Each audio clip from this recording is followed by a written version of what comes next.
Welcome Prince Institute. Legal exercise 27, Sir GD Bist. Ready? Start. On this backdrop, when the evidence of PW 11, the medical officer is seen that at 9 am itself, the doctor examined PW second on the requisition of SHO Rural, who was accompanied by police constable who was PW 14. There is no question of PW 1 registering the FIR. PW 14 also admitted that even by the time they reached the hospital, MLA was stated to have come to the hospital and the legal advisors were also found in the hospital. A compromise relating to shares in the shoot property was entered into between the plaintiff appellants and the predecessors in interest of the defendant respondents. The plaintiffs filed a suit for declaration that they were in possession as power of share and in joint possession of half of the share of the land along with the respondents, and the entries in the revenue record of rights should be corrected. The trial court dismissed the suit, accepting the defendant's plea that the suit, having been filed after 18 years of the compromise, was buried by limitation in view of the Article 58 of the Schedule to the Limitation Act 1963, where under the suit have been filed within 3 years of the compromise. The plaintiffs, having remained unsuccessful in the first appeal as also in the second appeal, filed the appeal. In the instant case, the right to sue accrued when a clear and unequivocal threat to infringe that right by the defendants was given, as they refused to admit the claim of the appellants only 7 days before filing of the suit. Therefore, as noted in paragraph 16 of the plaint, the suit was filed within 3 years from the date of infringement, and as such, the suit cannot be held to be buried by limitation.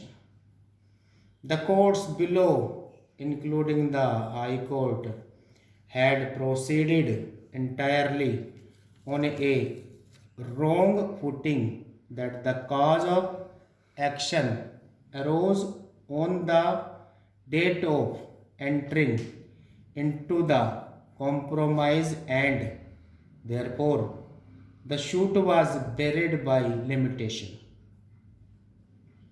Where or not the compromise decree was acted upon, and whether delivery of possession had taken place has to be decided by the trial court before it could come to a proper conclusion that the suit was buried by limitation.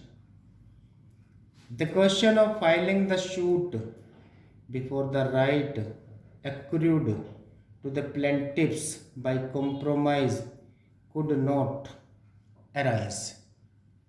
Stop. Repeat at the rate 100 words a minute. Ready? Start. On this backdrop, when the evidence of PW11, the medical officer is seen that at 9 am itself, the doctor examined PW second on the requisition of SHO bracket rural, who was accompanied by police constable who was PW 14.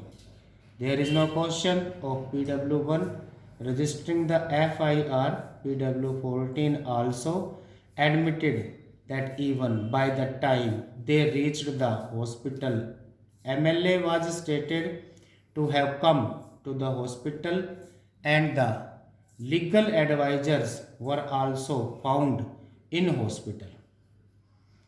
A compromise relating to shares in the shoot property was entered into between the plaintiff appellants and the predecessors in interest of the defendant respondents.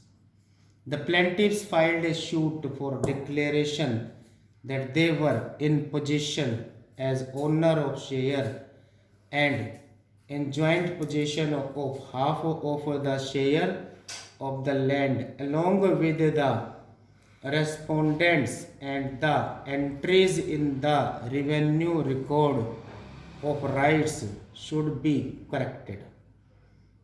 The trial court dismissed the suit, accepting the defendant's plea that the suit, having been filed after 18 years of the compromise, was barred by limitation in view of the Article 58 of the Schedule to the Limitation Act 1963, whereunder the suit have been filed within 3 years of the compromise. The plaintiffs, having remained unsuccessful in the first appeal as also in the second appeal, filed the appeal. In the instant case, the right to sue accrued when a clear and unequivocal threat to infringe that right by the defendants was given, as they refused to admit the claim of the appellants only 7 days before filing of the suit. Therefore, as noted in paragraph 16 of the plaint, the suit was filed within 3 years from the date of infringement, and as such, the suit cannot be held to be barred by limitation. The courts below, including the High Court, had proceeded entirely on a wrong footing, that the cause of action arose on the date of entering into the compromise, and therefore the suit was barred by limitation.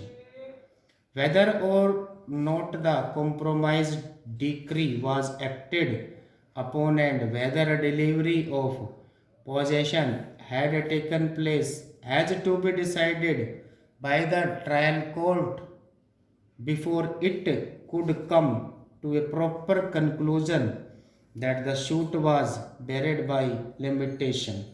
The question of filing the suit before the right accrued to the plaintiffs by compromise could not arise. Stop.